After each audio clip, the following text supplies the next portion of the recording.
ఇది ప్రభువా. మాకంటే గనులైన వారు, గొప్పవారు, ధనికులు, విద్యావంతులు ఎంతోమంది చనిపోయారు. మేమైతే గొప్పవారమని కాదు, మరొక దినాన్ని మా జీవితానికి అనుగ్రహించావు. నీకు వందనాలయ్యా. నీకేమిచ్చి మేము రుణం తీర్చలేవు నాయన. నీ స్తోత్రం చెల్లిస్తున్నాను నా దేవా. నువ్వు గొప్ప దేవుడవు, శక్తి కలిగిన దేవుడవు, చాలిన దేవుడవు, పరిశుద్ధాత్మ దేవుడా. నీకు స్తోత్రం స్తోత్రం స్తోత్రం స్తోత్రం స్తోత్రం స్తోత్రం. ఆత్మస్వరూపి నీకు స్తోత్రం. సకల ఆశీర్వాదాల కారణభూతుడా నీకు స్తోత్రం. పరిశుద్ధాత్మ దేవ ఈ స్థలంలోకి మీరు దిగిరండి. పరిశుద్ధాత్మ దేవ ఈ స్థలమందు మీరు ఆవరించండి. పరిశుద్ధాత్మ దేవ అనేక మంది బిడ్డలు మీరు ఆవరించండి ప్రభా. నీ స్తోత్రం. మండుచున్న పదవలే ప్రభా ఈ స్థలంలోకి మీరు దిగిరమ్మన్నాడు. నీ కొందనాలు. పరిశుద్ధాత్మ అగ్ని నిత్యము మండుచుండ తండ్రి నీ స్తోత్రం స్తోత్రం స్తోత్రం. పరిశుద్ధాత్మ శక్తిని ప్రభా నీ స్తోత్రం. నీ పరిశుద్ధాత్మ శక్తి ప్రభా నీ స్తోత్రం. నీ పరిశుద్ధాత్మ మంట ప్రభా నీ స్తోత్రం చెల్లిస్తున్నాం తండ్రి. ఇక్కడ పుట్టించు ప్రభా నీ కొందనాలు. స్తోత్రం స్తోత్రం స్తోత్రం. మేము అల్పులము, అయోగ్యులం, ఎందుకు పనికిరాని వారం ప్రభా నీ స్తోత్రములయ్యా. నిజంగా మా జీవితాలను ప్రేమిస్తున్నందుకు నీకు వందనాలయ్యా. మా జీవితాలను నడిపిస్తున్నందుకు నీకు వందనాలు ప్రభా. అయ్యా ఇదిగో తండ్రి మరొక సంవత్సరంలో మా ప్రవేశింపచేసి ఈ ఫిబ్రవరి నెలలో ప్రభా నీకు వందనాలు. ఉపవాస కూడికల్లో ఈ రీతిగా నడుచుకోవడానికి, ఈ రీతిగా నీ వాక్యాన్ని వినటానికి నీ సన్నిధిలో మేము నాయన ఇదిగో తండ్రి ఉత్తేజపరుచుకుంటూ నీ పరలోక రాజ్యానికి మమ్మల్ని మేము సిద్ధపరచుకోవడం కోసం ప్రభా మాకు ఇచ్చిన సమయం బట్టి నీ స్తోత్రమయ్యా. నీకు వందనాలు నా దేవా. మేమెంత గొప్పవారమని కాదు ప్రభా, మేము కేవలం నిష్ప్రయోజనం ప్రభా. అవును ప్రభా నీ స్తోత్రం స్తోత్రమయ్యా. నీకు వందన. పరిశుద్ధాత్మ దేవ అందరూ కూడా దేవుడు మనతో మాట్లాడలాగున మనతో మాట్లాడాలయ్యా. నువ్వు మాట్లాడు. నీవు పలికితే నాకు మేలయా, నీ దర్శనమే నాకు చాలయా. నాతో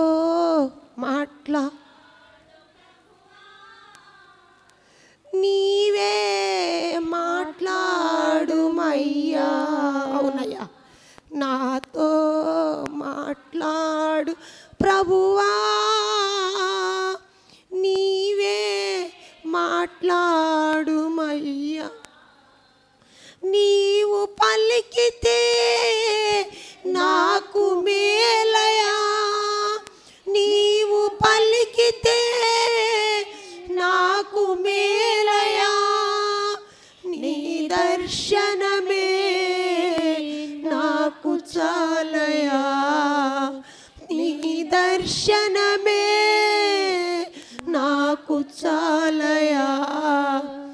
నాతో మాట్లాడు ప్రభువా. నీవే మాట్లాడు అయ్యా. నాతో మాట్లాడు ప్రభువా. నీవే మాట్లాడు మయ్యా. అవునయ్యా నీవు మాట్లాడితే నా జీవితానికి మేలు. నీవు మాట్లాడితే నా బ్రతుకు సరిచేయబడుతుంది. నువ్వు మాట్లాడితే మా పరిస్థితులు మార్చబడతాయి. నీవు మాట్లాడితే మా జీవితమే మారిపోతుంది. నీవు మాట్లాడితే మనుషులు మాట్లాడితే వ్యర్థమని ఆయన. నీవు మాట్లాడు మా దేవా. నీకు స్తోత్రం. నేను అల్పురాల్ని నీ బలిపీఠం మీద నిలబడి ఉన్నాను. నన్ను నేను సజీవ యాగంగా నీకు సమర్పించుకొని ఉన్నాను నా దేవా. నీకు స్తోత్రం చెల్లిస్తున్నాను. ఏడు కూడి కూర్చున్న బిడ్డలు నన్ను కాదు కానీ నాలో నిన్ను చూచే కృప దయచేయి. మీ వాక్యమని వెలుగులో మమ్మల్ని సరి చేసుకుంటూ నీ ఆత్మతో నింపబడిన వారుగా ఇక్కడ తిరిగి మేము వెళ్ళటకు నీ కృప మాకు అనుగ్రహించమని యేసు నామమున మా తండ్రి ఆమేన్. దేవుని బిడ్డలారా మరొకసారి మీ మధ్యలోకి ఈ సంవత్సరంలో ఫిబ్రవరి నెల ఈరోజు మీతో కలిసి ఇలాగా దేవుని వాక్యాన్ని పంచుకునే కృప దేవుడు నాకు ఇచ్చాడు. నేనేదో గొప్పదాన్నని కాదు, అల్పులము అయోగ్యులము ఎందుకు పనికిరాని మనల్ని దేవుడు నిలబెట్టుకున్నాడు. నిజంగా మన బ్రతుకుల్ని ఇంతవరకు నడిపిస్తున్నాడంటే ఆయన కృప. ఈరోజు మనం బ్రతికి ఉంటే ఆయన కృప. మనము ఏదో నా బలాన్ని బట్టి నా శక్తిని బట్టి నాకున్న దాన్ని బట్టి అని కాదు, కానీ ఆయన కృప మాత్రమే మనల్ని బ్రతికిస్తుంది, మన జీవితాలను నడిపిస్తుంది. కాబట్టి నేను కొన్ని మాటలు దేవుని వాక్యాన్ని మీతో నేను పంచుకోవాలని ఆశపడుతున్నాను. యెషయా గ్రంథము 58వ అధ్యాయము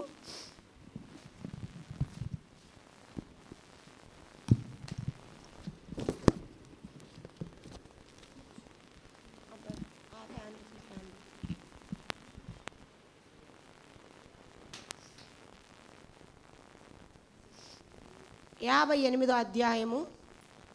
దేవుని బిడ్డలారా చదువుకుందాము. యెషయా గ్రంథము తీశారా అందరూ?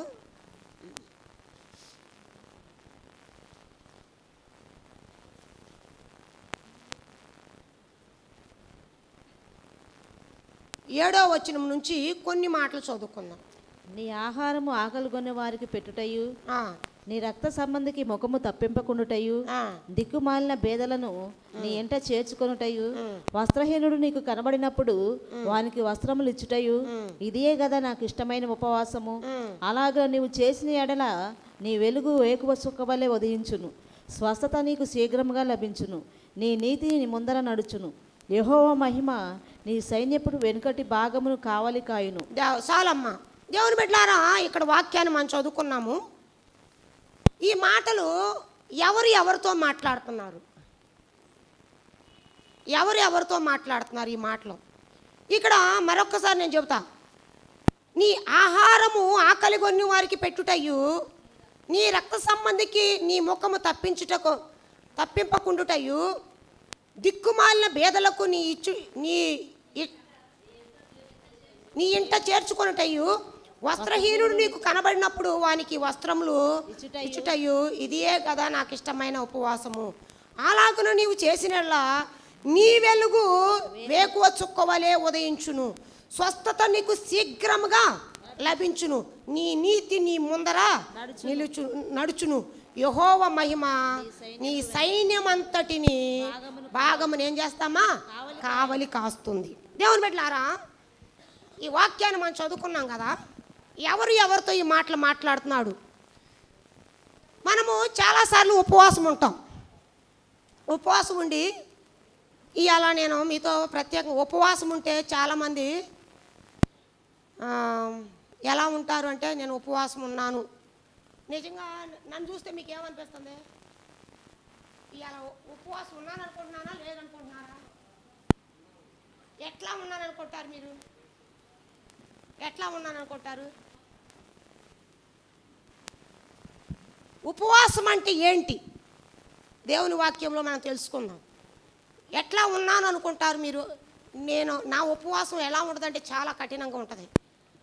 ఉదయం నుంచి ఇప్పుడు వరకే నన్ను చూస్తూనే ఉన్నారు, అందరూ చూస్తూనే ఉన్నారు. కానీ నాలో ఎక్కడన్నా కొంచెం అన్నా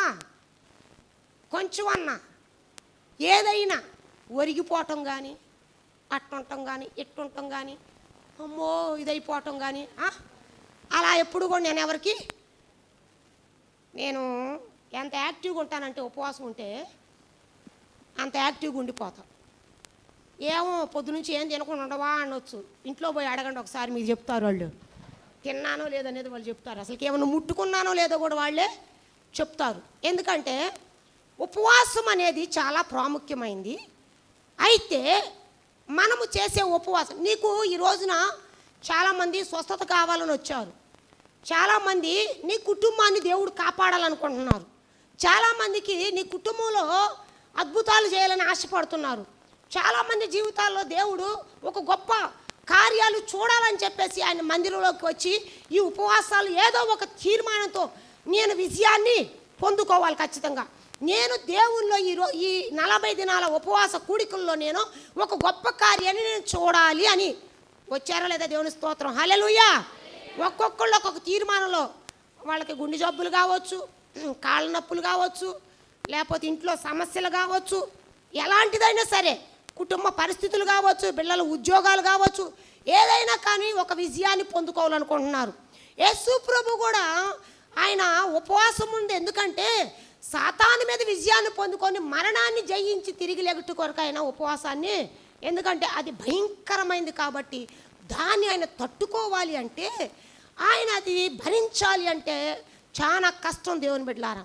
కాబట్టి అలాంటి కష్టతరమైన సమస్యను ఆయన ఎదుర్కోబోతున్నాడు కాబట్టి ఆయన ఉపవాసాన్ని ఉండి ఆయన మనకు మాదిరి చూపించి విజయాన్ని పొందుకున్నాడు దేవుని బిడ్డలారా.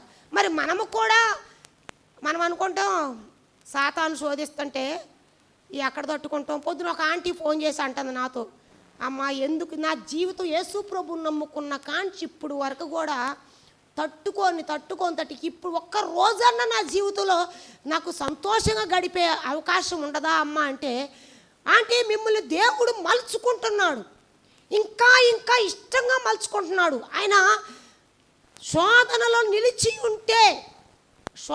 నిలిచి ఉంటే నీకు జీవ కిరీటాన్ని ఆయన అనుగ్రహిస్తానంటున్నాడు. శోధనలో నిలిచి ఉంటే, శోధన సహించువాడు ధన్యుడు, వాడు శోధనలో నిలిచిన వాడైతే వాడికి ఏం కలిగిద్ది?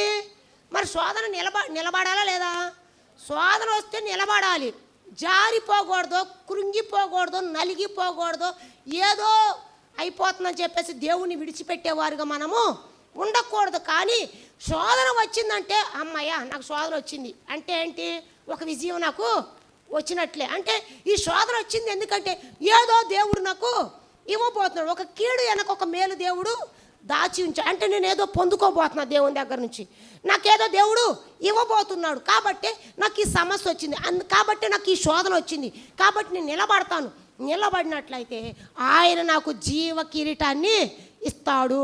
నాకు జీవ కిరీటం నాకు కావాలి అంటే ఉట్టిగా ఎవరికి రాదు. ఎందుకంటే నీవు కొన్ని శ్రమలు అనుభవించాలి, కొన్ని శోధనలు అనుభవించాలి. కాబట్టి ఉపవాస దినాల్లో యేసు ప్రభు ఎందుకు శోధింపబడ్డాడు అంటే ఆయన నిత్య రాజ్యానికి వెళ్ళటం కొరకు, పరలోకంలోకి తన తండ్రితో ఆయన కూర్చోవటం కొరకు, పునరుద్ధానపు శక్తిని కలిగిన వాడు తిరిగి లేగాలంటే ఉపవాసం ఉన్నాడు. మరి నీవు నేను కూడా దేవుని సన్నిధిలో ఉపవాసం ఉన్నామంటే మనకి ఈ లోకానుసారమైన గోల్ ఉంది, కానీ ఇది కాదు ప్రభువా నా గోలు నిత్యరాజ్యం అయ్యా, నాది నిత్యరాజ్యం ప్రభువా, నేను నీ పరలోక రాజ్యంలో నేను ఉంటూ కొరకు నన్ను నేను సిద్ధపరచుకుంటున్నాను ప్రభు అని ప్రార్థన చేసుకునే వారుగా ఉన్నామా లేదనేది ఒక్కసారి మనం క్వశ్చన్ వేసుకోవాలి.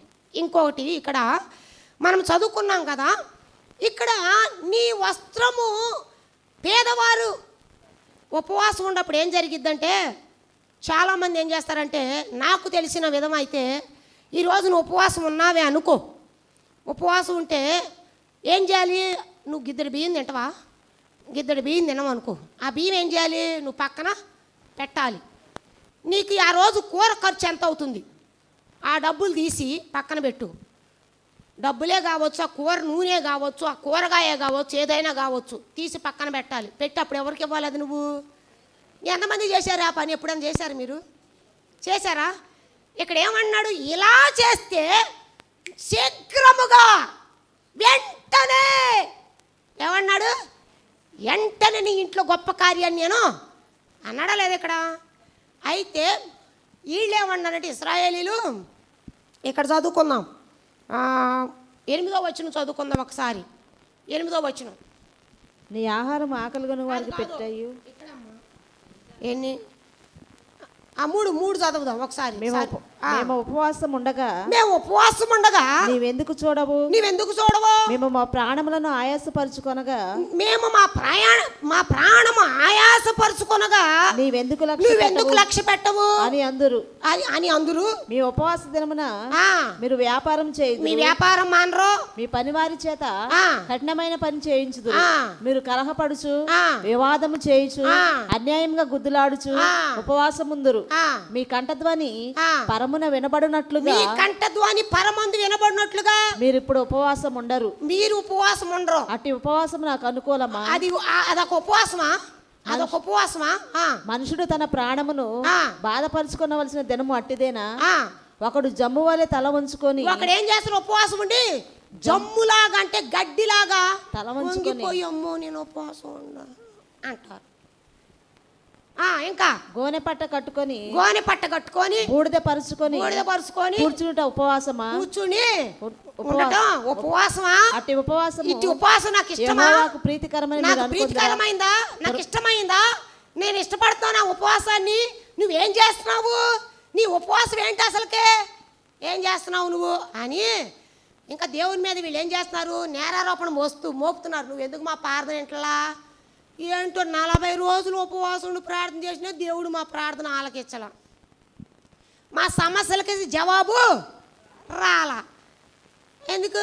నువ్వెంత గొప్పగా గోలు పెట్టి అరిసినా ఆ ప్రార్థన గొప్పకూడదు ఆడదు. ఎందుకంటే ఆయనకి ఇష్టం లేని ఉపవాసం ఉంటేనే ఉండకపోతేనే, ఏమ్మా ఉంటేనే ఉండకపోతేనే ఉపవాసం. అయితే ఇక్కడ అంటాడు, అందుకని యెషయాతో అంటాడు దేవుడు, తాళక బోర ఊదినట్లుగా వెలుగెత్తి బిగ్గరగా కేకలు వేయము, వారు చేసిన తిరుగుబాటు నా జనమునకు తెలియజేయము. ఏమంటున్నాడు ఇక్కడమ్మా? యాకోబు ఇంటి వారు కేకలు ఏమంటాడు? తాళక ఎవరితో చెబుతున్నాడు? ఇక్కడ ప్రవక్తతో చెప్తున్నాడు దేవుడు. నువ్వు పోయి యెషయా దగ్గరికి, యెషయా నువ్వు పో, ఇశ్రాయేలీయుల దగ్గరికి, యూదుల దగ్గరకు పో, నువ్వు పోయి కేకేయి. ఎట్ట కేకేయి? ఓ ఇశ్రాయేలు అంటే ఇది చాలదు, ఇంకా ఇది చాలదు. అప్పుడు మైకులు లేవు, ఇంకా మైకు లేదు. అప్పుడు వాళ్ళు ఎంత కేకేయాలి తెలుసా? ఒక కొండ మీద నిలబడి సపోజ్ ఓ సిద్ధా అనాలి, లేకపోతే ఓ ఇట్టోరిమ్మా అని కేకేయాలి. ఇంత గట్టిగా కేకేయమని, ఇంత కూడా కాదు, ఇంకా కేకేయమన్న దేవుడు. కేకవే తాళక బోర ఊదినట్లుగా వెలుగెత్తి బిగ్గరగా. ఎట్టన్నాడు? బిగ్గరగా అంటే రాయ్ అట్ట రాయ్. ఏది మీ ఉపవాసం? ఏం చేస్తున్నారు మీరు? నాకు ఇష్టమా అనమన్నాడు దేవుడు. ఇట్లా చెప్పమన్నాడు, ఏం చేస్తున్నారు మీరు అనమంటున్నాడు దేవుడు. నేను అంటున్నానా? ఆయన అక్కడ అంత గట్టిగా ఉందా లేదా? అట్టుందా లేదా? అంతే ఉంది అక్కడ వాక్యం. ఏముందంటే గట్టిగా హెచ్చరించు, పో. వాళ్ళు చేస్తుంది ఏంటో వాళ్ళకి అర్థమవుతాడు. చెప్పు నువ్వు. నాదే తప్పు, నా తప్ప? వాళ్ళు నా మీద నేరం మోపుతున్నారు, నా మీద నేరం మోపుతున్నారు వాళ్ళు. నేను వాళ్ళ ప్రార్థన ఆలకించట్లేదు అంటున్నారు, నన్ను నా మీద ఒట్టి నిందలు వేస్తున్నారు. ఎవరిది తప్పు? నేను చెప్పాగా మీకు, నేను ఏమని చెప్పా? ఇలా ఉండండి, ఇలా కాదు అని చెప్పాను, మీరేమంటున్నారు అనమన్నాడు పోయి. దేవుని బిడ్డలారా, నిజంగా ఎంత గొప్ప దేవుడు మన దేవుడు. వాళ్ళతో చెప్పమన్నాడు, ఇది కాదు నాకు ఇష్టమైంది. ఏం చేయాలి? నీ ఉపవాసం ఉన్నప్పుడు నీ ఇంటికి నీ ఆహారం ఏం చేయాలి? ఆకలి గొన్నోడికి పెట్టు. ఎవరైనా నీ ఇంటికి వస్తే అది తీసి వాళ్ళకి, దైవజనుడే కావచ్చు, మేమేం చేసేవాళ్ళం అంటే, ఇప్పుడంటే నేనేం చేస్తానంటే నాకు కలిగిన దాంట్లో కొంచెం అన్న తీసి ఏదో సేవకుడికో ఎవరికో ఒకళ్ళు నేను సాయం చేస్తూనే ఉంటాను. నేను బయటికి వెళ్ళిపోతే కనుక అవి దేవుని కొరకనే ఉపయోగిస్తా తప్ప, నేను దేవుని బిడ్డలారా ఆ రోజంతా నేను ఎలా ఉంటానంటే, నిజంగా నాకు గొప్పతనం కాదు కానీ నాకు తెలుసు వాక్యానుసారంగా జీవించడం నేర్చుకోవాలి ఎప్పుడైనా సరే. వాక్యం లేకుండా నువ్వు ఎంత బ్రతికినా వేస్టే. వాక్యాన్ని నేర్చుకొని వాక్యములో నువ్వు నడువు, దేవుని కార్యాలు నీ జీవితంలో జరుగుతామంటే. ఎలా చేస్తాడు దేవుడు తన కార్యాలు? శీఘ్రముగా, వెంటనే అన్నాడు ఆయన. శీఘ్రముగా నీకు స్వస్థత వస్తుంది. నీ వెలుగు వేకువ చుక్క అంటే ఎప్పుడు తెల్లవారుజామున చుక్క ఎలా ఉంటుందమ్మా? చక్కగా మెలమెల మెరిచిపోతారే, తెల్లారుతుంది చుక్క పొడిచిందని చెప్పేసి అనుకుంటారు. అలాగుంటావు నీ జీవితం. నీ కుటుంబానికి దేవుడు కాపలాగా ఉంటాడు. నీ యొక్క కుటుంబం చుట్టూ ఆయన ఏం చేస్తాడు? నీ సైన్యం అంతటిని ఆయన ఎనుకటి భాగమున నీకు కావులుగా ఉంటాడు ఆయన. ఇవి నీకు కావాలి అని ఆశ ఉంది నీకు, ఇవి నువ్వు చెయ్యాలనుకుంటున్నావు కానీ నీకు అవి జరగట్లా. ఎందుకు జరగట్లా అంటే నీ ఉపవాసం కరెక్ట్ అయింది కాదు. ఎందుకంటే కరెక్ట్ అయిన ఉపవాసం నువ్వు ఉండట్లా. నీవు పేదోడొస్తే వాడిని అసహించుకొని పంపించేస్తున్నావేమో, నీ ఆహారం తీసి పక్కన పెట్టట్లా నువ్వు, వస్త్రం లేనాడు వస్తే వస్త్రం ఇవ్వట్లా నువ్వు. ఎంతసేపటికి నీ కడుపు మార్చుకుంటున్నావు కానీ నీ ఇంట్లోనే ఉంటున్నాయి. దేవుడు కోరుకుంటుంది ఏంటి? అది కాదు, అది ఇతరులకి పెట్టు. ఎంతమంది పెట్టారు చెప్పండి ఒక్కసారి? మేము పెట్టాం అన్నోళ్ళు చెప్పండి ఒకసారి. మీరు ఉపవాసం ఉన్న రోజున అది తీసి పెట్టిన అన్నోళ్ళు చెప్పండి ఒక్కసారి. ఎవరు లేదు. దేవుని స్తోత్రం, హల్లెలూయా. ఇక నుంచి చేద్దామా? ఎక్కడి నుంచి చేద్దామన్న వాళ్ళందరూ చేతులు ఎత్తి దేవుని స్తుతించండి. వామ్మో దేవా స్తోత్రం అయ్యా, నీ కొందనాలు. ఇదేంటి చేద్దామన్న వాళ్ళందరూ దేవుని స్తుతించండి అంటే ఏంటి? ఒక్కళ్ళు కూడా చెయ్యొద్దు, 2-3 చేతులు ఎత్తారు అంటే చెయ్యరా? అయితే దీవెనలేదు. నువ్వు తల్ల కిందులుగా తపస్సు చేసిన దేవుడు దీవెనివ్వడం. ఎందుకంటే నువ్వు చెయ్యాల్సింది అదే. దేవుడు ఏం చెప్తున్నాడు? అది చెయ్యి, ఫస్ట్ నువ్వు చేసి నాకు చూపించమ్మా, అప్పుడు నీకు నేను ఎలా చేస్తాను నీకు అర్థమైద్ది అంటున్నాడు దేవుడు. చేద్దామా? నువ్వు తినే బియ్యం ఇన్నేగమ్మా. సరే సోళ్ళ తింటావా ఒకరోజు? సోళ్ళ బియ్యం వామ్మో ఇంకేముంది, శ్యామల అయితే చెబుతుంది సోళ్ళ బియ్యం ఏమంటదా అనుకుంటున్నారా? సోళ్ళు వద్దు, గిద్దెడు తింటారా? ఏమానిక గిద్దెగా, గిద్దెడు తీయలేరా మానికమా? గిద్దెడు నీ 10 రూపాయలు అవుతుంది. పచ్చలేని ఉంటున్నాం అనుకో 10 రూపాయలు అవుతుంది. ఆ 10 రూపాయలు తీసి పక్కన పెట్టు, పేదోడు తీయలేవా? ఇవ్వచ్చు కదా. లేదు, నీ ఇంటి పక్కనోడు ఆకలితో ఉన్నాడు, వాడికి ముద్ద పెట్టు. దేవుడు దాన్ని ఇష్టపడతాడు, అది సంతోషం. ఎందుకంటే చేసి ఆయన ఏమన్నాడు? నన్ను శోధించమంటున్నాడు. ఆయన ఏమన్నాడు? నువ్వు చేసి నువ్వేదైనా ఆయన సన్నిధిలో నువ్వు చేసి చూపించు, అప్పుడు ఆయన ఏం చేస్తాడు? ఖచ్చితంగా అది కార్యాన్ని జరిగిస్తాడు. ఎలా చేశాడు ఆయన కార్యాలు? దేవుని వాక్యం మనం చదవవసరం లేదు, నేను చెప్తాను మీకు. దేవుని బిడ్డలారా, హిజ్కియా మరణకరమైన రోగం వచ్చింది. హిజ్కియాకు మరణకరమైన రోగం వచ్చినప్పుడు హిజ్కియా దైవజనుడైన ప్రవక్త వచ్చి, అయ్యా నీ ఇల్లు చక్కపరుచుకో, నువ్వు మరణిస్తావు, ఇక నీకు ఛాన్సు లేదు, అయిపోయింది, నువ్వు చక్కపరుచుకో అండవు. వెంటనే హిజ్కియా ఏం చేశాడు? వెంటనే ఎవరికి చెప్పుకోవాలా, ఎవరి దగ్గరికి పోలా, వెళ్ళిపోయి మోకరించి కన్నీరు కార్చి ప్రార్థన చేయటం మొదలుపెట్టాడు. ప్రభువా నేనేంటో నీకు తెలియదా? నాకెందుకు ఇంత మరణకరమైన రోగాన్ని పెట్టావు? నేను ఇప్పుడే చనిపోతానని చెప్పేసి ఎందుకయ్యా నన్ను హెచ్చరించడానికి దైవజనుడిని పంపించావు నా దగ్గరికి? నా నేరారోపణ ఏంటి? నేను చేసిన తప్పేంటి ఒక్కసారి జ్ఞాపకం చేసుకోవా అని కన్నీరు కారవటం మొదలుపెట్టాడు. ఈ కన్నీరు కారవటం మొదలుపెట్టిన దైవజనుడు పొలిమేర కూడా దాట్లా. మనకు పొలిమేర ఎక్కడ? మంచినీళ్ళ బావి దగ్గర. ఈ పొలిమేర దాటి అయ్యగారు ఇల్లు దాటి అవతలకి వెళ్ళలేంక ఎవరు వచ్చిన ప్రవక్త.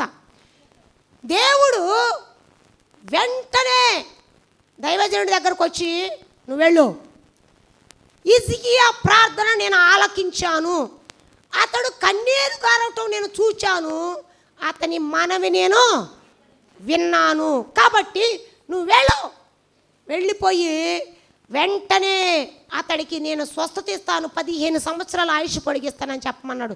దేవుని స్తోత్రం, హల్లెలూయా. ఇంకా బిగ్గరగా దేవుని స్తోత్రం, హల్లెలూయా. దేవుని బిడ్డలారా, వెంటనే వచ్చిందా రాలేదా? ఎందుకని వెంటనే వచ్చిందా ఆ ప్రార్థనకు జవాబు? లేకపోతే ఒక 2 రోజులు తాగేస్తారు, లేదా సంవత్సరాల తరబడి వచ్చిందంటారా? వెంటనే శీఘ్రముగా నీకు స్వస్థత కలుగును. ఈ రాత్రికాల సమయంలో నువ్వెవరైనా కావచ్చు, నీవు కనుక దేవుడు చెప్పినట్లుగా నువ్వు నడుచుకున్నట్లయితే, దేవుని వాక్యానుసారంగా నువ్వు జీవించినట్లయితే, దేవుని చిత్తంలో నువ్వు ఉన్నట్లయితే, దేవునికి ఇష్టకరమైన ఉపవాసం ఉండి దేవుడు చెప్పినట్లుగా ఆయన మాట ప్రకారం నువ్వు జీవిస్తే ఇప్పుడే నీకు స్వస్థత వస్తుంది. దేవుని బిడ్డలారా, దేవుని స్తోత్రం, హల్లెలూయా. ఇప్పుడే నీకు స్వస్థత వస్తుంది. ఇప్పుడే నీ ఇంట్లో ఉన్న సమస్య తొలగిపోతుంది. ఆమేన్. ఇప్పుడే నీ ఇంట్లో గొప్ప అద్భుతాన్ని నువ్వు చూడబోతున్నావు. నీ కుటుంబంలో గొప్ప కార్యాన్ని చూడబోతున్నావు నువ్వు. ఎందుకంటే వెంటనే శీఘ్రముగా నీ ఇంట్లో గొప్ప అద్భుతాన్ని చూడబోతున్నావు. అది నువ్వు దేవునికి ఇష్టకరమైన ఉపవాసం ఉన్నావంటే ఇప్పుడే దేవుని కార్యం చూస్తాకు నీతోనే మాట్లాడుతున్నాడు. నువ్వెవరైనా కావచ్చు కానీ నీతోనే మాట్లాడుతున్నాడు. నీ ఇంట్లో నువ్వు ఏ సమస్యతో బాధపడుతున్నావో, ఏ సమస్యతో ఇక్కడికి వచ్చావో, ఏ కష్టంలో ఇక్కడికి వచ్చావో, ఎలాంటి అప్పులో వచ్చావో, ఎలాంటి రోగంతో వచ్చావో, ఏ విధమైన పరిస్థితుల్లో నువ్వు ఉన్నావో నాకు తెలియదు, కానీ ఆయన చెప్తున్నాడు ఈ రోజున, అమ్మా ఆయన కేక వేచి చెబుతున్నాడు, ఇదిగో నాకు ఇష్టమైన ఉపవాసం ఇది, నువ్వు ఇలా ఉండు, నేను ఇప్పుడే నీకు స్వస్థత కార్యం జరిగించబోతున్నాను, ఇప్పుడే నీ కుటుంబ సమస్యను నేను తొలగిస్తాను, ఇప్పుడే నీ ఇంట్లో గొప్ప అద్భుతాన్ని నేను జరిగిస్తాను, ఇప్పుడే నీ పరిస్థితులు నేను తారుమారు చేస్తాను. నువ్వు దేన్ని జయించలేకపోతున్నావో, దేన్ని బట్టి నువ్వు బాధపడుతున్నావో, దేన్ని బట్టి నువ్వు ఇబ్బంది పడుతున్నావో, దేన్ని నా వల్ల కావట్లేదయ్యా, ఇక నా పరిస్థితి ఇదే, నా జీవితం ఇంతే, నా జీవితం ఇంతే.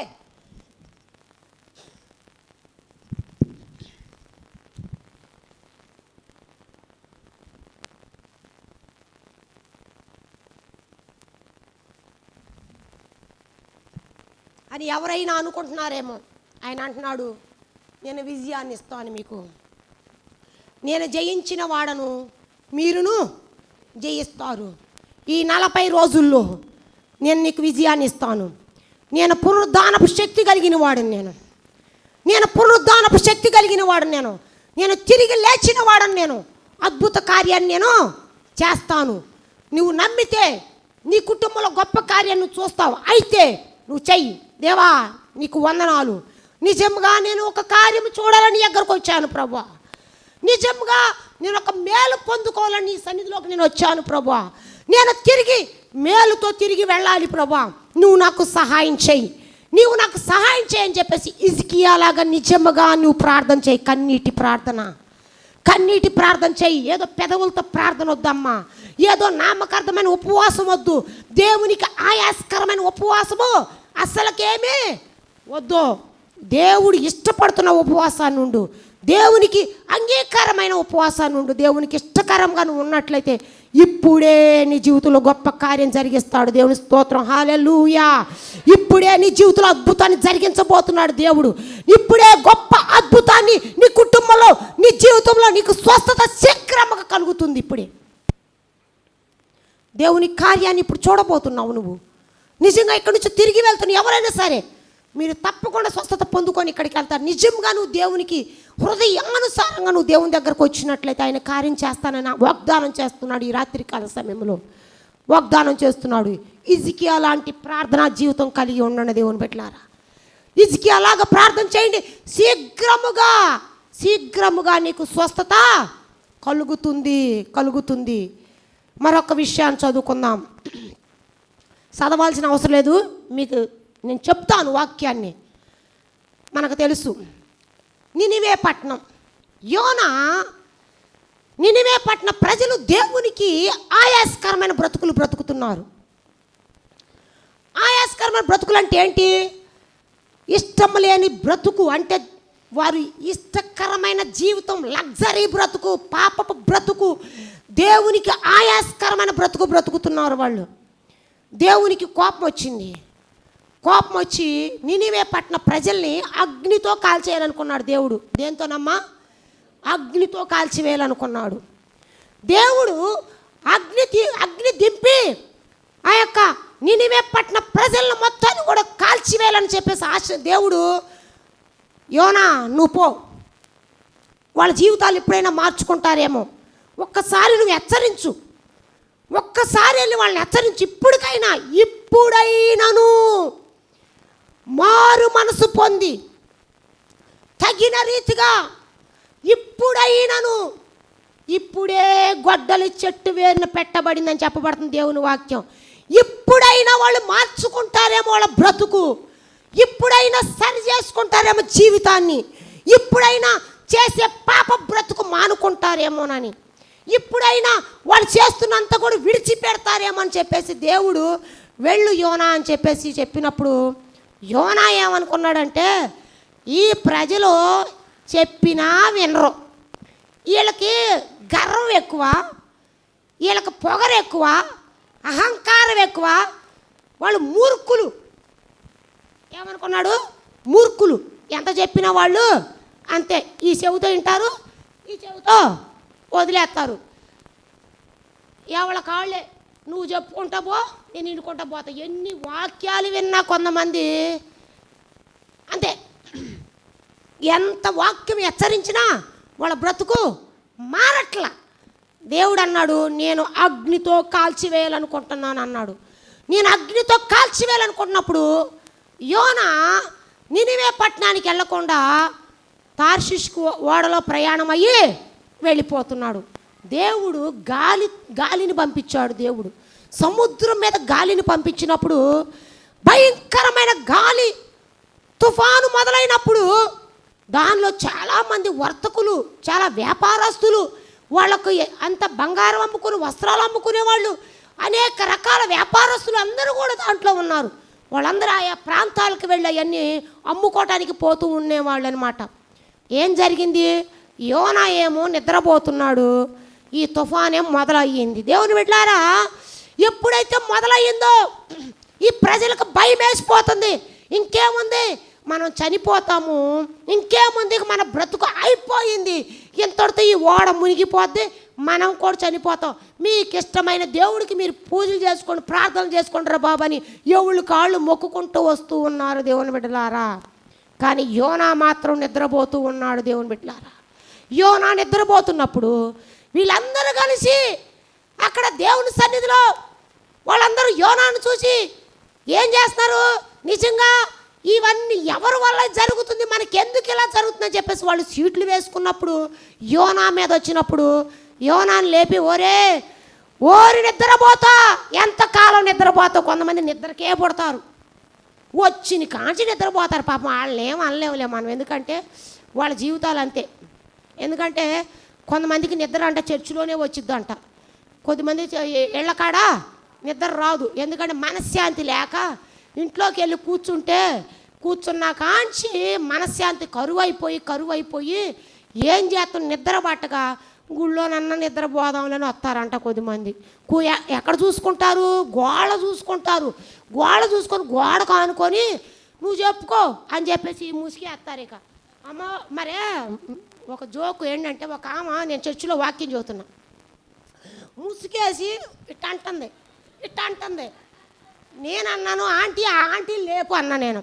అంటే అమ్మో లేపొద్దు, ఆమె ప్రార్థన చేస్తుంది, దర్శనం చూస్తుంది అన్నారు.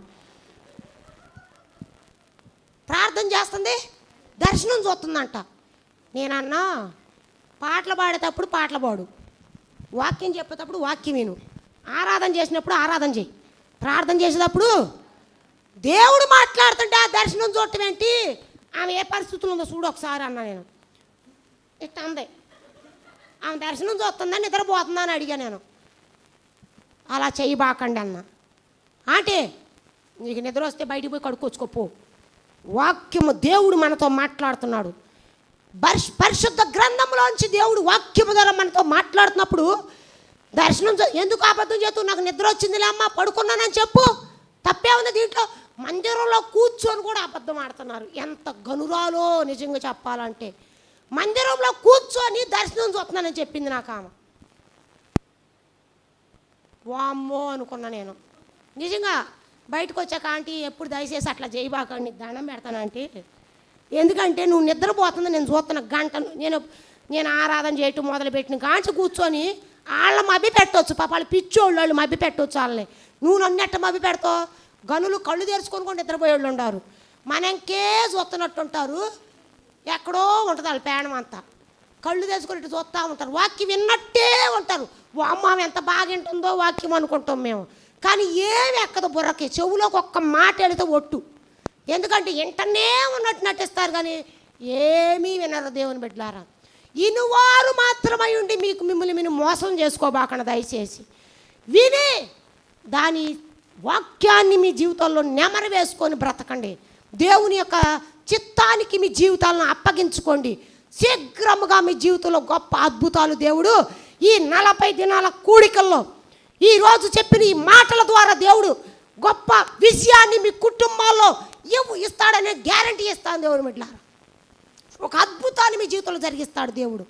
నేను ఒక సేవకురాలుగా మీరు ఛాలెంజ్ చేసి చెబుతున్నాను, నిజముగా మీరు నిజమైన ప్రార్థనాత్మ కలిగిన వారై ప్రార్థన చేయండి. దేవుని కార్యము వెంటనే నిమిషాల్లో దేవుని కార్యాన్ని మీరు చూస్తారు దేవుని బిడ్డలారా. నినివే పట్టణ ప్రజలకి వెళ్ళమన్నాడు దేవుడు, వెళ్ళలా, మునిగిపోయే పరిస్థితి వచ్చింది. ఏమన్నాడు? ఎత్తి సముద్రంలో వేయమన్నాడు. పాపం వాళ్ళ లగేజ్ అంతా సముద్రంలో వేశారు. వేస్తే ఏం జరిగింది అక్కడ? ఏమీ వాళ్ళకి మిగల్లా, పాప అంతా కోల్పోయారు, అక్కడ నష్టపోయారు. ఒక వ్యక్తి మూలాన కొంతమంది జీవితాలు, కొంతమంది నష్టపోవాల్సి వచ్చింది. నిజంగా మనల్ని బట్టి కొంతమంది నష్టపోకూడదు. ఎప్పుడు కూడా గుర్తుపెట్టుకోండి, దేవుడు నీతో చెప్తున్నప్పుడు దాని ప్రకారం నువ్వు నడుచుకుంటే ఎవరికి మనం నష్టం కలిగించేవారుగా ఉండం. ఎందుకంటే ఒక వ్యక్తి ద్వారా కొన్ని ఎంతమంది, ఆ ఓడలు ఎంతమంది పట్టారో అంతమంది నష్టపోవాల్సి వచ్చింది అక్కడ. ఎందుకంటే దేవుని మాట వింటే నీ కుటుంబంలో నువ్వు నష్టపోవు, నీ కుటుంబం కూడా నష్టపోదు. దేవుని మాట వినాలి, విని నష్టం తెచ్చుకోకుండా ఉండాలి మనం. కాబట్టి నష్టపోయారు. నష్టపోయినా సరే ఏమన్నాడు? నన్ను తీసి సముద్రంలో, దేవుడు అన్నాడు పో అన్నాడు మత్స్యాన్ని. చేప వెళ్ళిపోయి మింగింది. ఇప్పుడు దీనికి పరీక్ష. దేనికి పరీక్ష? చేపకు పరీక్ష. ఏంటో తెలుసా? 3 రోజులు అరిగిపోకూడదు యోన, 3 రోజులు అరిగిపోకూడదు. ఎందుకంటే పాపం చేపకి ఏది తిన్నా అరిగిపోద్ది, దానికి ఆకలేసిద్ది. 3 రోజులు ఈదుకుంటూ ఒడ్డు మీదకు తీసుకొచ్చి అతన్ని కక్కే వరకు ఇది ఉపవాసం ఉండటం మొదలుపెట్టింది. చేప కూడా ఉపవాసం ఉంది. ఎందుకని? దేవుని మాట వింద. దేవుని బిడ్డలారా, దేవుని మాట వింద కాబట్టే 3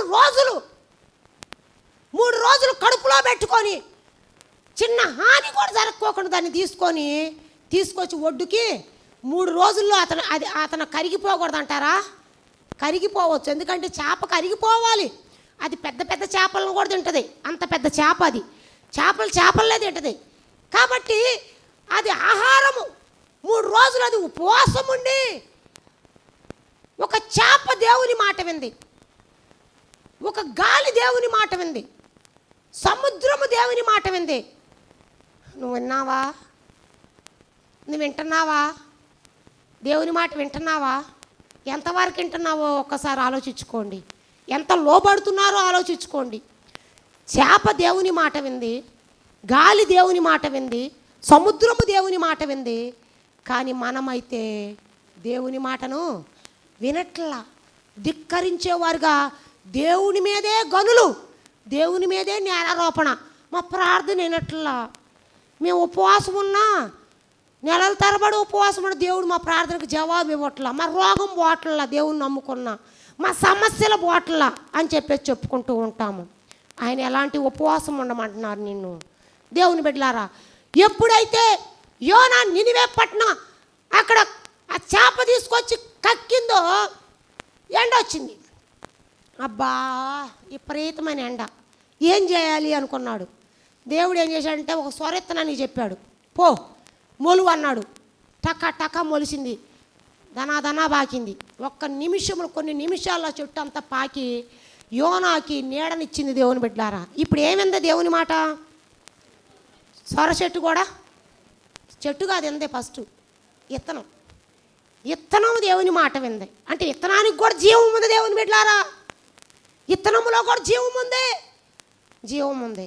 ఇత్తనం దేవుని మాట వింది, వెళ్ళిపోయింది, మొలిచిన తర్వాత దేవుడు అన్నాడు పురుగు పో అన్నాడు. పురుగుని పో అన్నాడు, తొలిసేయమన్నాడు. ఏం చేసింది? పురుగు పోయి తొలిసేసింది. ఎండ వచ్చింది. ఇప్పుడు ఏమన్నాడు తెలుసా? నాకు ఇది అవసరమా? ఈ ఎండేంటి, ఈ కష్టమేంటి, నాకు ఈ బాధ ఏంటి, నా ప్రాణం ఇంత ఆయాసపరచుకోవడం, సస్తే పోద్ద బతికేది ఎందుకు నాకు అన్నాడు. సస్తే పేడ వదులుతా ఎందుకు నాకు ఈ కర్మ అని చెప్పేసి అన్నాడు. అనంగులోనే అప్పుడు దేవుడు అన్నాడు, యోనా నువ్వు చెట్టు ఇలా, నువ్వు నీళ్లు పోయిలా, నువ్వు దానికి ఏ విధమైన ఇది కొంచెము కూడా నువ్వు ఏ విధంగా సహాయము చేయలా. నువ్వు ఎయ్యిన చెట్టు కోసమే, నీడ కోసం అంత బాధపడుతున్నావే. 20 లక్షల కంటే ఎక్కువగా జనము, వేల మంది జనము, నినివే పట్టణ ప్రజలు పశువులతో నిండి ఉంది. ఆ ప్రజలు నన్ను చంపేయమంటున్నావు కదా, నువ్వు న్యాయమేనా? వాళ్ళని నేను కన్నాను, వాళ్ళని నేను కొన్నాను, వాళ్ళ కోసము నేను వాళ్ళు నా బిడ్డలు, వాళ్ళని నేను ఏర్పరచుకున్నాను. వాళ్ళు చనిపోతే నాకెంత దుఃఖమో నీకు తెలియదా? అని ఎప్పుడైతే యోనాతో దేవుడు మాట్లాడాడో వెంటనే పోయి తనకిష్టం లేకుండే సువార్త ప్రకటించాడు. దేవుని బిడ్డలారా, ఇష్టం లేకుండే నినివే పట్టణ ప్రజలారా పోండి, మీరు దేవుడు మీ మీదకి ఉగ్రత రాబోతుంది, అగ్నితో కాల్చేయబోతున్నా దేవుడు అని చెప్పేసి ఈ మాటలు ఒక రోజు ప్రయాణం అంతా దూరం వెళ్ళిపోయి ఆ పట్టణం అంతా ప్రకటించాడు. వెంటనే ఏం చేశారో తెలుసా? ఆ ఊరి ప్రజలు, పశువులు, మరి అక్కడ రాజు, ప్రతి ఒక్కళ్ళు కూడా మోకాళ్ళుని వాళ్ళు ఉపవాస దినాన్ని ప్రకటించుకొని పశువులు కూడా నీళ్లు తాక్కోకుండా ప్రార్థన చేయటం మొదలుపెట్టారు. దేవుని స్తోత్రం, హల్లెలూయా. ఎప్పుడైతే ప్రార్థన చేయటం మొదలుపెట్టారో అప్పుడు దేవుడు ఏం చేస్తున్నాడో తెలుసా? వారి యొక్క ప్రార్థన దేవుడు ఆలకించి, వారి కన్నీరు చూచి, వారి యొక్క బాధను దేవుడు ఎరిగి, అయ్యో నేనా ఈ ప్రజలను చంపాలనుకుంది, నేనేనా నా బిడ్డలను నేను తగలబెట్టాలనుకుంది, నేనేనా నా బిడ్డలను ఇంతగా హింసించాలనుకుంది, ఎంత ఆలోచించాను, నేను భయంకరంగా వాళ్ళు నేను కాల్చివేయాలనుకున్నానని చెప్పేసి దేవుడు తన్ను తాను బాధపడుతూ కన్నీరు కార్చాడు. దేవుని బిడ్డలారా, దేవుని స్తోత్రం, హల్లెలూయా. నువ్వు బాధపడుతుంటే దేవుడు చూస్తాడా? నువ్వు కన్నీరు కారిస్తే దేవుడు చూస్తాడా? నీకు సమస్య వస్తే దేవుడు చూస్తాడా? నువ్వు నిజముగా ఆయన దగ్గరకు వచ్చి ఉపవాసం ఉండి కన్నీరు కారుస్తుంటే ఆయన నీతో పాటు ఏడుస్తాడు. దేవుని బిడ్డలారా, దేవుని స్తోత్రం, హల్లెలూయా. నిజంగా ఆయన ఏడుస్తాడమ్మా, నిజంగా ఏడుస్తాడు. అయ్యో నా బిడ్డ ఇంత నలిగిపోయిందా, అయ్యో నా బిడ్డ ఇంత వేదన కలిగి ఉందా, అయ్యో నా బిడ్డ ఇంత భయంకర పరిస్థితుల్లో కొట్టుమిట్లాడుతుందా, ఇంత నింద, ఇంత అవమానము, ఇంత రోగము, ఇంత సమస్య, ఇంత అప్పు, ఇంత బాధ, ఇంత వేదన, ఇంత కష్టము, ఇన్ని విధాలుగా నా బిడ్డలు బాధపడుతుంటే నేనా ఈ బిడ్డలు ఇంతగా వీళ్ళు బాధపడుతుంటే నేను చూస్తూ ఊరుకున్నానా, నేనేనా అని చెప్పేసి ఆయన నీ కన్నీరు తుడుస్తాడు. ఆయన నీ కన్నీరు తుడుచువాడై ఉన్నాడు. అవును, దేవుడు నీ గాయాన్ని కట్టువాడై ఉన్నాడు, నీ కన్నీరు తుడిచేవాడై ఉన్నాడు. నాకు చాలా ఇష్టకరమైన ఒక పాట పాడతాను. ఏం పాట అంటే, దేవుని బిడ్డలారా, నిజంగా దేవుడు మంచి సమరయునుగా నీ కన్నీరు తుడిచి, అలసి నా మనసులో చెలిమితో చేర్చే ఓదార్చు నేస్తమా, నా మంచి నేస్తమా. అలసిన మనసులో చెలిమితో చేర్చే ఓదార్చు నేస్తమా, నా మంచి నేస్తమా. ఓ గొప్ప కాపరి, నా మంచి సమరయుడా, నీవే నా కాపరి, నీవే నా ఊపిరి. హృదయాలలో రేగే గాయాలన్నిటిని కట్టిన సమరయుడా, నా మంచి సమరయుడా. హృదయాలలో రేగే గాయాలన్నిటిని కట్టిన సమరయుడా, నా మంచి సమరయుడా. ఓ గొప్ప కాపరి, నా మంచి సమరయుడా. కళ్ళల్లో కదలాడే కన్నీరన్నిటిని తుడాచిన స్నేహితుడా, నా మంచి సమరయుడా. కళ్ళల్లో కదలాడే కన్నీళ్ళన్నిటిని తుడాచిన స్నేహితుడా,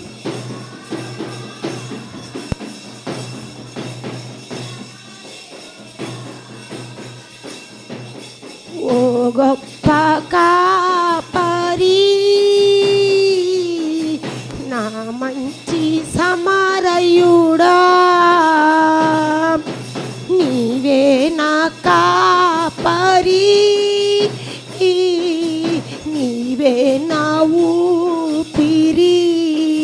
హల్లెలూయా. కళ్ళల్లో కదలాడే ప్రతి బాష్ప బిందు తొడసే దేవుడు ఒక్కడే. నీ కన్నీటిని తుడిచివాడు ఆయన ఒక్కడు మాత్రమే. దేవుని వెళ్ళారా, నేను ఎప్పుడు ఈ పాట పాడుకుంటాను. ప్రభువా, నా గాయాన్ని కట్టువాడవు నీవే, నా కన్నీరు తుడిచే దేవుడివి నీవే. ఒక సమరయుడుగా నన్ను నడిపించగలిగిన దేవుడు నాయన, నన్ను నా ప్రతి బాష్ప బిందు తొడవగలిగిన దేవుడు నువ్వు ఒక్కడవే ప్రభువా అని దేవుని సన్నిధిలో ఎప్పుడైతే నిజంగా హృదయపూర్వకంగా నువ్వు ప్రార్థన చేస్తావో దేవుడు వెంటనే, అవునా కాదా, వెంటనే ఏం చేశాడమ్మా, వారు నినివే పట్టణ ప్రజలు అక్కడ కన్నీరు కారుస్తుంటే ఉపవాసం ఉండి ప్రార్థన చేస్తుంటే ఏం చేశాడు తెలుసా? అయ్యో, ఈ ప్రజలను నేను చంపాలనుకుంది, ఈ ప్రజలను నేను తగలబెట్టాలనుకుంది, ఈ ప్రజలకై ఇంత సమస్య, ఈ ప్రజలకై ఇన్ని కష్టాలు, ఈ ప్రజల్లో నేను ఏం చేయాలనుకుందని చెప్పేసి వెంటనే ఒక్కసారి చదువుతారా దేవుని వాక్యాన్ని? అక్కడ చదవండి ఒక్కసారి. ఆయనే పశ్చాత్తాపపడ్డాడు అని ఉంది, ఉందా లేదా? చదవండి. ఈ నినివే వారు చెడు నడతలను మానుకొనగా, వారు చెడు నడత మానుకొనగా వారు చేయించిన క్రియలను దేవుడు చూచి పశ్చాత్తాపుడై, ఆయన ఏం చేస్తున్నాడమ్మా? పశ్చాత్తాపుడై అంటే ఏంటి? ఆయన కన్నీరు కారుస్తున్నాడు. దేవుని బిడ్డలారా, ఆయన నిన్ను చూచి కన్నీరు కారుస్తాడు.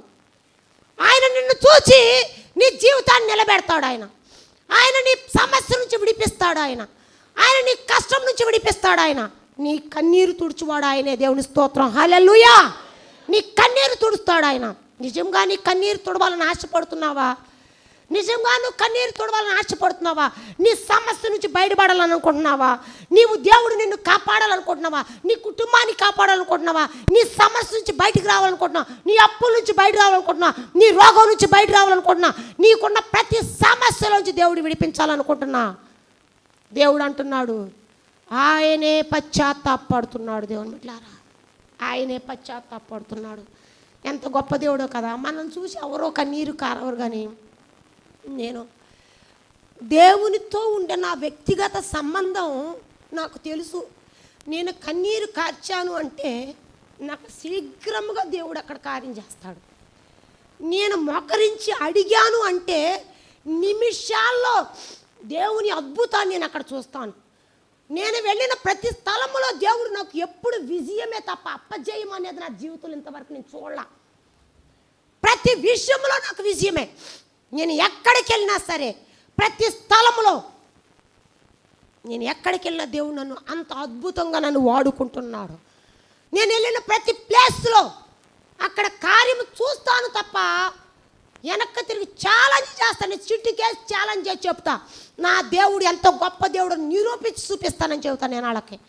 వాళ్ళు ఎలాంటి అన్యులైనా కావని కాక నా దేవుని గొప్పతనాన్ని మీకు చూపించి నేను ఇక్కడి నుంచి వెళ్తానని చెప్పేసి ఆయన ఏంటో వాళ్ళకు నిరూపించి ఆయన కార్యాన్ని చూపించి అక్కడి నుంచి నేను బయలుదేరి వస్తాను. దేవుని బిడ్డలారా, దేవునికి ఇష్టకరంగా చెయ్యి నీ ప్రార్థన.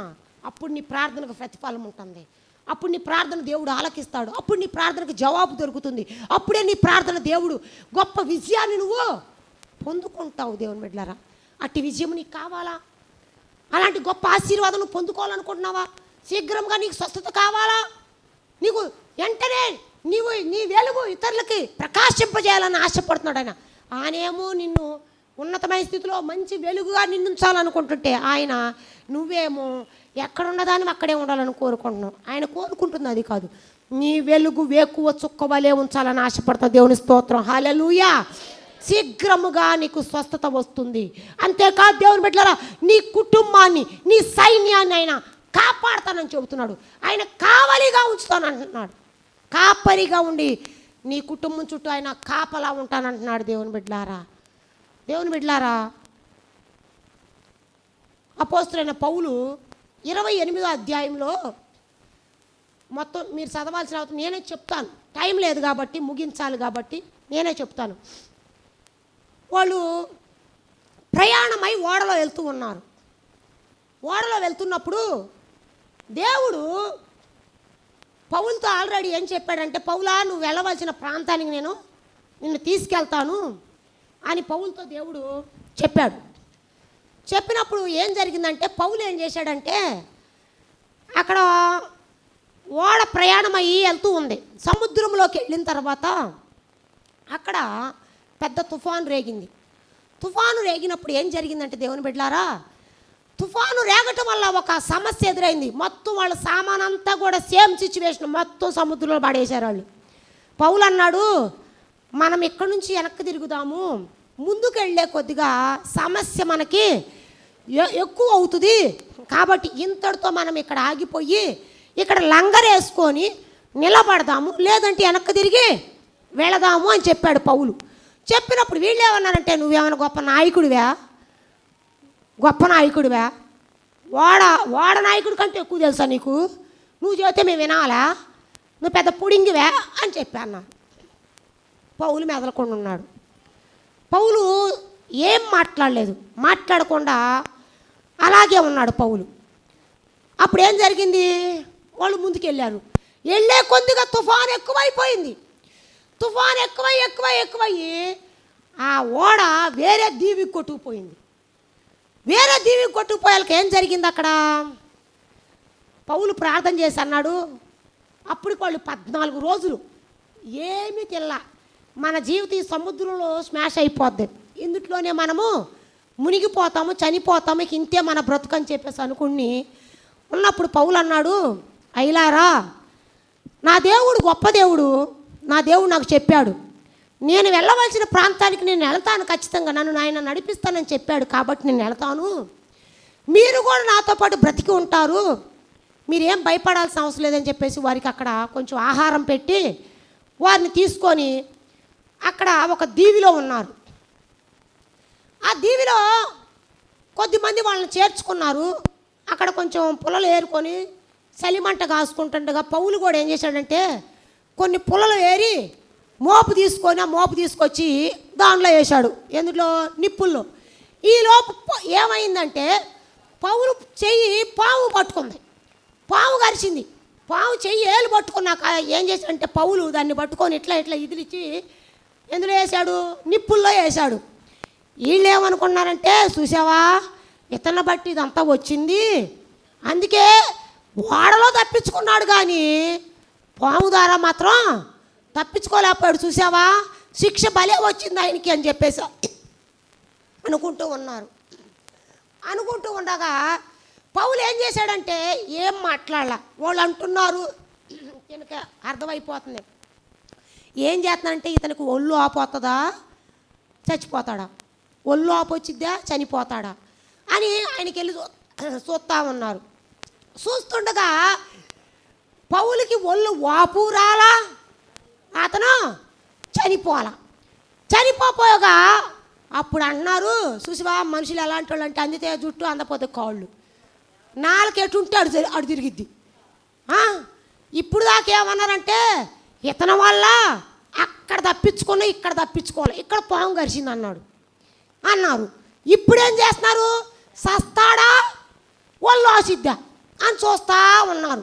చూస్తుంటే ఒళ్ళు వాయలేదు, చనిపోలేదు. ఇప్పుడు అన్నాడు ఇతను దేవతలు లాంటోడు, దేవత అని మొక్కటం మొదలు పెడుతున్నారు. అప్పుడు పౌలు ఆ క్షణం అక్కడ ఏం జరిగిందంటే, పొప్లి అనే ఒక వ్యక్తి ఇంట్లో తన మామకు రోగం వచ్చింది. అతడు వాళ్ళ 3 రోజులు ఇంట్లో పిలుచుకొని అక్కడ వాళ్ళకు భోజనం సిద్ధపరిచి వాళ్ళకు భోజనం పెట్టాడు. భోజనం పెట్టాక ఏం జరిగిందంటే దేవుని బిడ్డలారా, వాళ్ళ మామకి వాంతులు, బేదులు, రక్త బేదులు అవుతున్నప్పుడు ఏం జరిగిందంటే పౌలు అక్కడ అతని మీద చెయ్యి ఉంచి ప్రార్థన చేసిన వెంటనే ఏం జరిగిందంటే స్వస్థత అతనికి కలిగింది. దేవుని స్తోత్రం, హల్లెలూయా. అతనికి స్వస్థత వచ్చింది. స్వస్థత వచ్చిన తర్వాత ఏం జరిగింది, అక్కడ చూసిన ప్రజలందరూ కూడా ఎక్కడెక్కడ రోగులందరూ కలిసి వచ్చి పౌలు దగ్గరకు వచ్చి స్వస్థత పొందుకోవటం మొదలుపెట్టారు. దేవుని బిడ్డలారా, మన జీవితంలో ఒక సమస్య మొదలైందంటే దేవుడు ఏదో మన జీవితంలో కార్యాన్ని చేయించుట కొరకు ఆయన మార్గాలు అలాగా పౌల్ని ఆ దీవికి తీసుకెళ్తానికి కారణం ఏంటంటే దేవుడు ఎంత గొప్ప దేవుడని, దేవుడు ఎంత సర్వశక్తి కలిగిన దేవుడు, ఏదైనా చేయగల సమర్థుడని ఆయన నిరూపించుకొని తన సేవకుడిని నిరూపించడానికి ఆ దీవిలోకి తీసుకెళ్ళాడు. దేవుని స్తోత్రం, హల్లెలూయా. నిన్ను సమస్యలోకి తీసుకెళ్ళాడు అనుకో దేవుడు, నీకు కష్టంలో నేను తీసుకెళ్ళడానికి దేవుడు నిన్ను బట్టి నీ కుటుంబాన్ని బట్టి దేవుడు ఒక గొప్ప అద్భుతాన్ని జరిగించి నువ్వు నమ్మిన దేవుడు ఎంత గొప్పవాడో నిరూపించుట కొరకు నిన్ను వాడుకుంటాడు. దేవుని బిడ్డలారా, దేవుని స్తోత్రం. హల్లెలూయా. నిన్ను వాడుకుంటాడు, నీ జీవితాన్ని వాడుకుంటాడు, నిన్ను ఒక సాక్షార్థం నిలబెట్టుకుంటాడు. ఒక సాక్షార్థం నిన్ను నిలబెట్టుకొని ఆయన గొప్ప అద్భుతాన్ని ఆయన జరిగిస్తాడు నీ జీవితంలో. దేవుని బిడ్డలారా, నిజంగా నీవు వాళ్ళు 14 రోజులు ఉపవాసం ఉన్నారా అక్క ఓడలో వాళ్ళు. వారికి పౌలు దేవుడు ఏం చెప్పాడు? పౌలా, నిన్ను నేను అద్దరికి చేరుస్తా. ఈరోజు నీతో అన్నాడు, నువ్వెవరైనా కావచ్చు, నిన్ను చేర్చవలసిన గమ్యానికి నేను చేరుస్తాను. దేవుని స్తోత్రం. హల్లెలూయా. నిన్ను నడిపించవలసిన స్థానంలోకి నిన్ను నడిపిస్తాను. నిన్ను నిలబెట్టాలనుకుంటున్నాను, నేను నిలబెడతాను.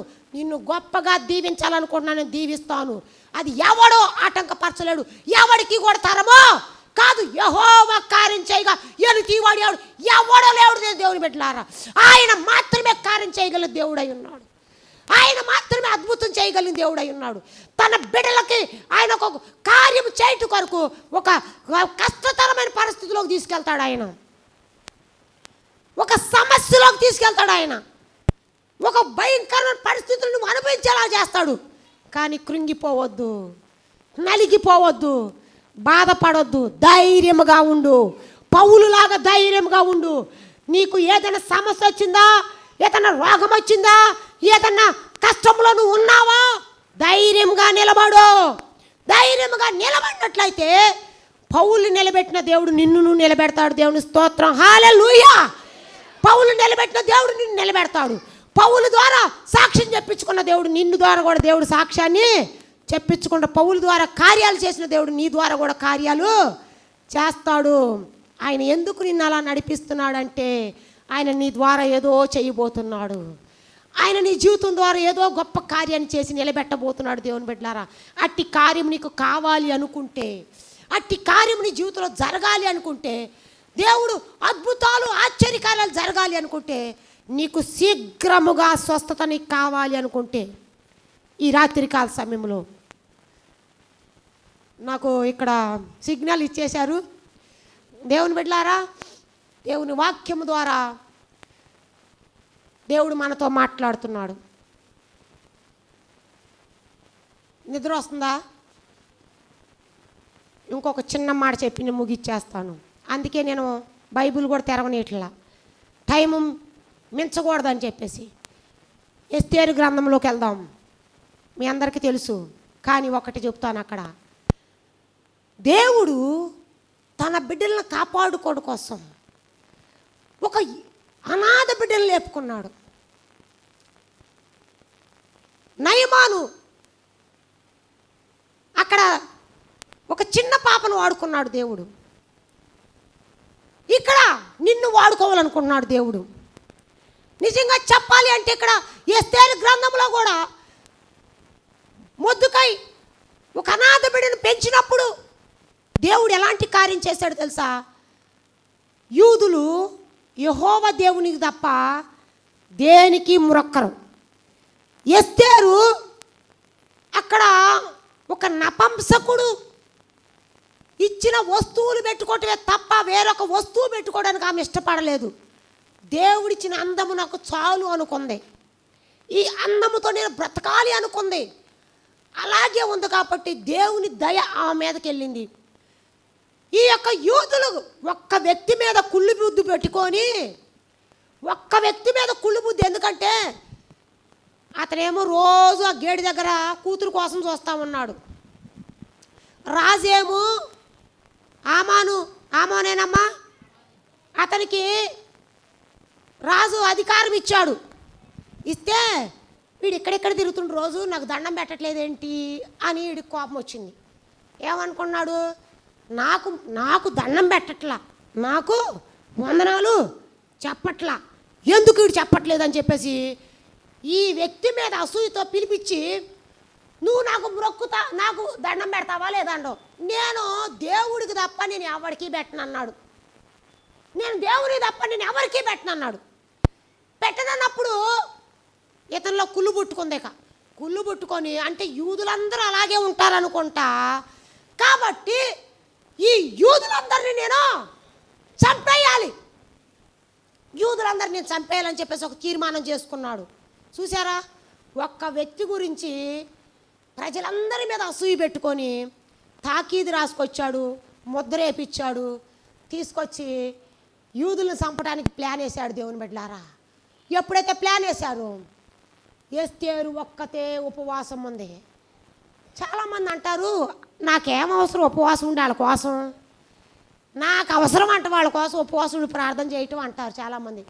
నాకెందుకులే అనుకుంటే యోధా జనము రక్షణలో, యోధా జనాన్ని నశించిపోకుండా ఎస్తేరు కాపాడేది కాదు. దేవుని బిడ్డలారా, నాకేం అవసరం, నాకు కడుపు కట్టుకొని ప్రార్థన చేయటం, పోతే పోయారులే అనుకుంటే ఎస్తేరు ఉపవాసం ఉండేది కాదు. తన సొంత జనుల కోసము, తన సొంత జనుల కోసము ఉపవాసం ఉండి ప్రార్థన చేసి దేవుని యొక్క ఆశ్చర్య కార్యాన్ని అక్కడ చూపించింది. తన ప్రజల్ని రక్షించుకోగలిగింది. దేవుని బిడ్డలారా, మీ జీవితాల్లో కూడా నాకెందుకులే అనుకోబాకండి, నాకు అవసరమా అనుకోబాకండి. మన ఎదుటి వారి కొరకు మనము ప్రార్థన చేయటంలో, ఉపవాసం ఉండి ప్రార్థన చేయటంలో, నేను అనుకోవచ్చు ఎక్కడికన్నా వెళ్తున్నప్పుడు వాళ్ళ కోసం నేను పొద్దు నుంచి సాయంత్రం దాకా కడుపు కట్టుకున్నట్టు అవసరమా అనుకోవచ్చు. కానీ వారు బయటికి వస్తే, వారు ఆ కట్లు విడిపింపబడితే, ఇక్కడ ఏమని చెప్పడం తెలుసా, బంధింపబడిన వారిని విడిపించుటయు. యెషయా గ్రంథంలోకి వెళ్ళి చదవండి ఒకసారి. వారి దుర్మార్గుల కట్లను విప్పుటయు, కాడిమాను రేకులు తీయటయు, బాధింపబడిన వారిని విడిపించుటయు, ప్రతి కాడిని విరగొట్టుటయు, వారి కాడి ఎరగొట్టుటయు నేను ఏర్పరచుకున్న ఉపవాసము కదా. నేను ఏర్పరచుకున్న ఉపవాసం అంటే దేంట్లో, బంధకాల్లో ఉండే వాళ్ళని విడిపించు. వారి మీద కట్లుంటే మెడ మీద కాడి వేస్తే కాడి ఎరగొట్టు. వారి ఏదైనా సమస్యలో ఉంటే దానిలోంచి బయటికి నువ్వు తీసుకురా ఉపవాసం ఉండి. అది కదా నిజమైన ఉపవాసం. ఎప్పుడు నీ స్వార్థం కోసమేనా ఉపవాసం, నీ కుటుంబం కోసం, నీ కోసమేనా? కాదు, నీవు ఇతరుల కోసం కూడా ఏం చేయాలి, ఉపవాసం ఉండాలి. మరి ఉన్నావా ఇతరుల కోసం ఎప్పుడైనా? ఎప్పుడు నీ కుటుంబం కోసం ఉపవాసం ఉంటున్నావా? ఎప్పుడైనా ఒక్కసారైనా ఇతరుల కోసం ఉపవాసం ఉండి ప్రార్థన చేయగలిగావా? అయ్యో ప్రభువా, వాళ్ళు ఎంతో శోధింపబడుతున్నారు, అయ్యో ప్రభువా వాళ్ళకి ఈ సమస్యలో ఉన్నారయ్యా అని వాళ్ళ కోసం మనం ఉపవాసం ఉండి, నీ పిల్లల కోసం, నీ కుటుంబం కోసం, నీ భర్త కోసం, నీ కూతురు కోసం, నీ అల్లుడు కోసం, నీ కోళ్ళ కోసం, నీ కొడుకు కోసమేనా ఎప్పుడు? ఇతరుల కోసం ఎప్పుడైనా? ఇక్కడ ఏమన్నాడు దేవుడు, నిజమైన ఉపవాసం ఏంటంటే వాళ్ళ మీద వేసిన కాడి తీసేయి, వాళ్ళు బంధింపబడితే బంధకాల నుంచి విడిపించు, వాళ్ళ కాడి మాను తీసివేయి, వాళ్ళ కట్లు తెంపివేయి. ఇది కదా నేను కోరుకుంటుంది, ఇది కదా నేను కోరుకుంటుంది. ఆహారం పెట్టు. ఎస్తేరు ఏం చేసిందమ్మా, వాళ్ళని చంపాలనుకుంటే ఏం చేసింది, ఉపవాసం ఉండి వాళ్ళని బయటికి తీసుకొని వాళ్ళని విడిపించింది. దేవుని బిడ్డలారా, దేవుని స్తోత్రం, హల్లెలూయా. ఈ రోజున నీవు కూడా అలాంటి ఉపవాసం కనుక ఉన్నట్లయితే దేవుడు శీఘ్రముగా నీ ప్రార్థనకు జవాబిస్తాడు. నీకు స్వస్థత కలుగుతుంది, నీ జీవితంలో అద్భుతం జరుగుతుంది, నీ వెలుగు ఎక్కువ సుక్కలాగా ఉంటుంది, నీ కుటుంబాన్ని దేవుడు కాపాడుతాడు, నీ సమస్యల నుంచి విడిపిస్తాడు. దేవుడు అన్నిట్లో నీకు వెంటనే నీ జీవితంలో గొప్ప అద్భుతాలు జరిగిస్తాడు. అట్టి ఉపవాసం ఉన్నట్లయితే ఈ రోజు నుంచి ఎవరైనా సరే ఇప్పుడు వరకు అలాంటి ఉపవాసం చేయకపోతే ఇప్పుడైనా ఈ క్షణమైనా ఒక తీర్మానం చేసుకో, ప్రభువా నా స్వార్థం కోసం కాదు, ఇతరుల కోసం కూడా నేను ప్రార్థన చేసి ఇతరుల కోసం కూడా ఉపవాసం ఉండేదానిలో నా సహాయం చేయను ఆయన. ఇదిగో నాకున్నదే వాళ్ళకి పెడతానయ్యా, ఇదిగో నాకుంటే వాళ్ళకి ఇస్తానయ్యా, ఆకలి కొన్న ఆహారం ఇస్తాను ప్రభువా, నేను ఉన్న ఆ రోజు ఉపవాసం ఆ కొంచెం తీసి వాళ్ళకి ఇస్తానయ్యా అని ఒక మంచి తీర్మానం చేసుకొని ప్రార్థన చేయి. హిజ్కియాని స్వస్థపరిచిన దేవుడు, నినివే పట్టణ ప్రజల కొరకు పశ్చాత్తాపడిన దేవుడు. దేవుని బిడ్డలారా, దేవుడు నిరూపించుకున్న పౌలు ద్వారా దేవుడు నిరూపించుకున్నాడు. ఆయన నీ ద్వారా నిరూపించుకుంటాడు, నీకు గొప్ప కార్యాలైనా జరిగిస్తాడు. అట్టి ఉపవాసం ఆయనకి ప్రీతికరమైంది. అలాంటి ఉపవాసం ఉండి ప్రార్థన చేసుకుందాము. అలాంటి దుఃఖముతో దేవుని సన్నిధిలో కన్నీరు కార్చి నీ స్వార్థం కోసం కాకుండా దేవుని సన్నిధిలో ప్రార్థన చేసుకుందాము. దేవుడు కొద్ది మాటలో దీవించునుగాక. ప్రార్థన చేసుకుందాము. అందరూ కూడా దయచేసి ప్రతి ఒక్కరూ ప్రార్థన చేసుకుందాం. చాలామంది ప్రార్థన చేసేటప్పుడు ఇసిగిపోబాకండి. బైబిల్లో ఉంది, దేవుని సేవకులారా దేవుని సన్నిధిలో రాత్రి నిలుచుండు వారులారా. ఎప్పుడు ఉండాలమ్మా? ఎప్పుడెప్పుడు నిద్రపోదామన్నారా కాదు, రాత్రి నిలుచుండు వారులారా అని ఉంది బైబిల్లో. చేతులెత్తి ప్రార్థన చేయమన్నాడు దేవుడు. చేతులెత్తితే, అయ్యా నేను ఇప్పుడు వరకు ఇది పొందుకోలేకపోయా, ఈ విజయం నేను పొందుకోలేకపోయా, ఈ సమస్య నుంచి నేను బయటపడలేకపోయా, ఈ కష్టం నుంచి నేను తేరుకోలేకపోతున్నా, ఇక నాకు చేత కావట్లేదని చేతులు ఎత్తేస్తామా, ఇది నేను చేయలేనమ్మా, నేను చేతులు ఎత్తేస్తున్నా అంటాం కదా. ఇప్పుడు నువ్వు కూడా, ప్రభువా నేను చేతులు ఎత్తుతున్నానయ్యా, నేను చేతులు ఎత్తుతున్నానయ్యా, నేను దీనిలోంచి బయటపడలేకపోతున్నా ప్రభువా, ఈ సమస్య నుంచి బయటికి రాలేకపోతున్నానయ్యా, ఈ కష్టం నుంచి నేను బయటికి రాలేకపోతున్నాను ప్రభా, ఈ దుఃఖకరమైన పరిస్థితి నుంచి నేను బయటికి రాలేకపోతున్నాను ప్రభా, ఇదిగో నేను ఈ అప్పులోంచి బయటికి రాలేకపోతున్నాను ప్రభా, ఎన్నో దినాల నుంచి ఉపవాసం చేస్తున్నాను కానీ నేను నిజంగా నీకు ఇష్టకరమైన ఉపవాసం చేయలేకపోయాను ప్రభా, నన్ను క్షమించు నాయన అని చేతులెత్తి దేవుని అడుగమ్మా. నీ సమస్య అంటే దేవుని వైపు చేతులెత్తు. నువ్వు సాయంకాలం నైవేద్యం పెట్టినట్లే నువ్వు చేతులెత్తి అడిగితే, అయ్యా నాకు చేత గాటలేదు ప్రభు, నా వల్ల గాటలేదు అయ్యా, నేను చేయలేకపోతున్నాను ప్రభువా, నేను నిస్సహాయురాలయ్యా, నాకు ఎవరు సహాయం చేసేవారు లేక ఇప్పుడు నేను ఒక దిక్కులేని దానిలాగా, అయ్యో నా ప్రభువా నాకు సహాయం చేయవా.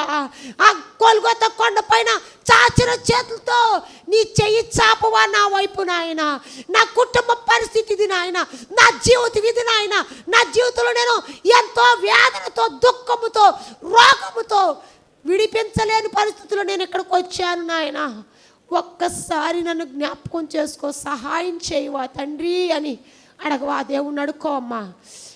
ఎప్పుడు నిద్రేగా, ఎప్పుడు నిద్రపోయేదేగా, ఎప్పుడు నీవు నిద్రపోతుగానే ఉంటావా?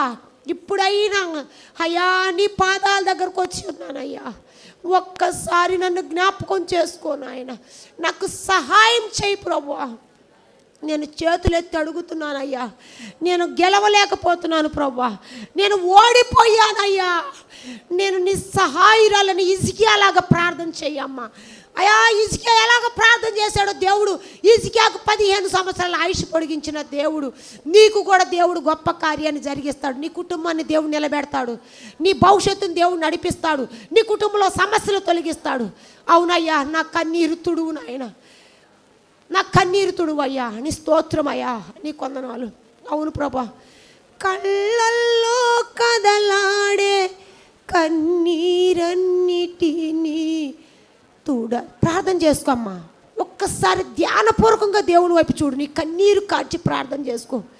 ఎంతమంది నిన్ను నిందిస్తున్నారో కదా, ఎంతమంది నిన్ను అవమానపరుస్తున్నారో కదా, ఎంతమంది నీకు దేవుడు ఎందుకు కార్యం చేయట్లేదు అంటున్నాడు కదా, ఎంతమంది నిన్ను ఎన్నో రకాలుగా మాట్లాడుతూ ఎన్నో సమస్యల్లో కొట్టిమిట్లాడుతున్నావు కదమ్మా. ఎన్ని రోజులు మంటి సమస్యతో కొట్టిమిట్లాడుతున్నావు కదా ప్రభువా, నాకు సహాయం చేయి నాయన, నా వైపు ఒక్కసారి చూడు నాయన, నీవే నాయన నాకు దిక్కు, నీవు తప్ప నాకు ఎవ్వరూ లేరు ప్రభువా, నీవు నాకు తప్ప ఎవ్వరూ లేరు నాయన, నేను నీ వైపే చూస్తున్నాను ప్రభువా, నా కన్నీరు తుడిచే దేవుడు నువ్వు ఒక్కడవే ప్రభు అని కన్నీరు కార్చి ప్రార్థన చేయి. కళ్ళల్లో కదలాడే కన్నీళ్ళన్నిటినీ తుడాచిన స్నేహితుడా, నా మంచి సమరయుడా. నీ కన్నీరు తుడుస్తాడమ్మా, నీ సమస్య తీసివేస్తాడు. హృదయాలలో రేగే గాయాలన్నిటినీ కట్టిన సమరయుడా, నా మంచి సమరయుడా. అవును ప్రభువా, నువ్వు మా గొప్ప కాపరివై ఉన్నావు, నువ్వు తప్ప మాకు ఎవ్వరూ లేరు నాయన.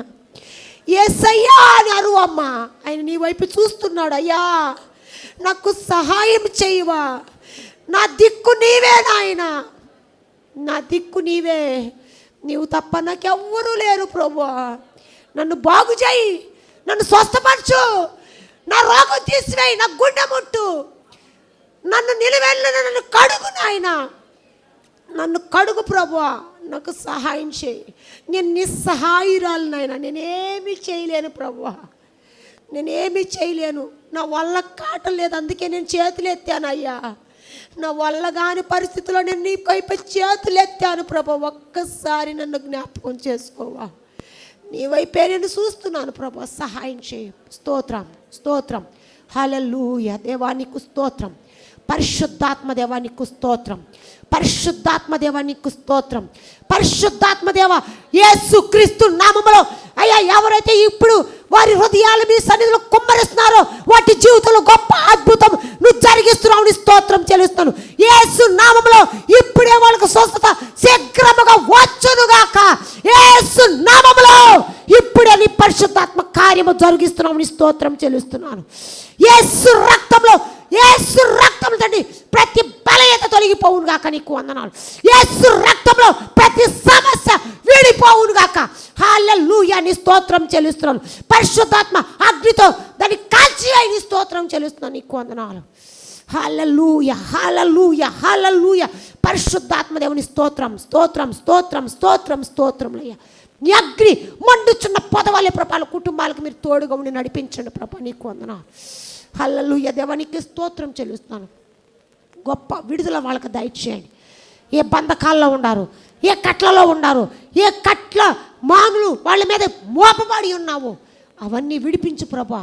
ఎక్కడ శోధింపబడుతున్నారు, ఏ సమస్యల గుండా వెళ్ళిపోయారు నాయన, ఏ ఇరుకులో ఏ చిక్కుల్లో ఉన్నారో, ఏ ఇబ్బందుల్లో ఉన్నారు, ఇప్పుడే వాళ్ళకు విడుదల కలుగునుగాక. స్తోత్రం, స్తోత్రమయ్యా. నీకు వందనాలు. ఏ సాతాను బంధకాల్లో చిక్కుకొని ఏ శక్తులతో పీడింపబడతారు, యేసు రక్తంలో ఇప్పుడే, యేసు రక్తంలో ఇప్పుడే వారికి స్వస్థత శీఘ్రము కలుగునుగాక. హల్లెలూయా. స్తోత్రం. హల్లెలూయా. పరిశుద్ధాత్మ కార్యము జరుగునుగాక. నీకు స్తోత్రం చెల్లిస్తున్నాను. నీకు వందనాలు. ఈ రాత్రి విడిపింపబడిన వారు తిరిగి వెళ్ళాలి. వారి సమస్యల నుంచి నిజమైన ఉపవాసం ఉండని వారుగా నీ కొరకు జీవించే కృప దయచేయి. నీకు వందనాలు. హల్లెలూయా. స్తోత్రం. హల్లెలూయా. పరిశుద్ధుడా, ప్రేమగల తండ్రి, జీవము కలిగిన మా రక్షక, నీ ఘనమైన పాదాల స్తోత్రమయ్యా. ఈ రాత్రి కాల సమయంలో ఇక్కడ ఎలాంటి అనారోగ్య పరిస్థితులు ఇక్కడికి వచ్చి ఉన్నారు వారందరినీ మీ చేతులకు అప్పగిస్తున్నాను. గుండె జబ్బులతో ఉన్న వారిని బాధపడుతున్న బిడ్డలను జ్ఞాపకం చేసుకోండి అయ్యా. నీ స్తోత్రం చెల్లిస్తున్నాను. క్యాన్సర్ రోగులను జ్ఞాపకం చేసుకోండి. బిడ్డలు లేని వారిని జ్ఞాపకం చేసుకోండి నాయనా. నీకు స్తోత్రం చెల్లిస్తున్నాను. మూయిన గర్భము తెరవబడును గాక. మూసివేయబడిన గర్భం ఇప్పుడే శీఘ్రముగా తెరవబడును గాక. యేసు రక్తంలో వాళ్ళు గర్భము బిడ్డల మోయను గాక. నీ స్తోత్రం చెల్లిస్తున్నాను. నీకు వందనాలు నా దేవా. నీకు వందనాలు. మోకాళ్ళ నొప్పులతో అయ్యా, అనేక బాధల్లో అప్పులతో కూరుకుపోయి ఉంటేవి, అప్పుల్లోంచి పైకి లేవనెత్తు. నీ స్తోత్రం చెల్లిస్తున్నాను నా దేవా. అయ్యా, విశ్వజ్వరాలతో పీడింపబడుతున్నట్లయితే వాళ్ళని స్వస్థపరచు. నీకు వందనాలు నా దేవా. నీకు స్తోత్రం చెల్లిస్తున్నాను. నీకు వందనాలు. స్తోత్రం, స్తోత్రం, స్తోత్రములు అయ్యా. అయ్యా, మెదడు జబ్బులతో బాధపడుతుంటే వాళ్ళని స్వస్థపరచు. నీకు వందనాలు. స్తోత్రం చెల్లిస్తున్నాను. అంటూ రోగాలతో పీడింపబడుతున్న వాళ్ళు స్వస్థపరచు. నీకు వందనాలు. స్తోత్రం చెల్లిస్తున్నాను. వారి వ్యాపారాలు దీవెనకరంగా మలుచు. వారి చేతుల కష్టాలతో దీవెనకరంగా మలుచు. వారి బిడ్డల ఉద్యోగాల మీరు కార్యాలు జరిగించు. నీకు స్తోత్రం చెల్లిస్తున్నాను నాయన. వారు వచ్చిన సమస్యల నుంచి విడిపించు. నీకు వందనాలు. ఒక గొప్ప కార్యము వాళ్ళ జీవితంలో చూచేలాగా సహాయం చేయి. నీకు వందనాలు. స్తోత్రం చెల్లిస్తున్నాను నా దేవా. నీ గొప్ప అద్భుతాన్ని చూచువారుగా ఉంటా సహాయం చేయి నా దేవా. నీకు స్తోత్రం చెల్లిస్తున్నాను. ప్రతి బిడ్డ విడుదల పొందుకొనుగాక. నీ స్తోత్రం. ఈ యొక్క పునరుద్ధానపు శక్తి వారి జీవితంలో కలుగునుగాక. నీ స్తోత్రం చెల్లిస్తున్నాను. నీకు వందనాలు. గొప్ప విడుదల ఈ కుటుంబాలకు దయచేయి. ఇంకా ఎన్ని బాధల్లో హాస్పిటల్లో ఉన్నారో ప్రభా. ఈ సంఘంలో ఎంత, ఈ గ్రామంలో ఎంతమంది ప్రభా ఏ పరిస్థితుల్లో కొట్టిమిట్లాడుతూ వారందరిని విడిపించయ్యా. సంపూర్ణ స్వస్థత దయచేయి. నీకు వందనాలు. నీ గొప్ప విడుదల దయచేయి అయ్యా. వారి బంధువులను, వారి మిత్రులను, వారి కుటుంబ సభ్యులను ప్రతి ఒక్కరిని ప్రభ మీ చేతులకు అప్పగిస్తున్నాను తండ్రి. ఎలాంటి బలహీనతల్లో కొట్టిమిట్లాడతారో, ఏ రోగంతో పడి ఉన్నారో, పక్షవాతంతో ఉన్నారో నాయన నీ స్తోత్రం చెల్లిస్తాను. అట్టి వారిని మీరు స్వస్థపరచండి. నీకు వందనాలు అయ్యా ప్రతి బిడ్డను ప్రభ మీరే మీ కార్యాలు జరిగించండి. నీ గొప్ప విడుదల కుటుంబాలకు దయచేయండి. ఈరోజు ప్రభ వారు గొప్ప ఈ 40 దినాల ఉపవాస కూడికల్లో నాయన ఒక గొప్ప అద్భుతాన్ని వాళ్ళ జీవితంలో చూచులాగున నీ గొప్ప అద్భుతాన్ని జరిగిస్తున్నందుకు మీరే నీ కృపను తోడుగా ఉంచి నడిపిస్తున్న స్తోత్రం చెల్లిస్తూ యేసు నామమున మా తండ్రి. ఆమెన్. ఆమెన్.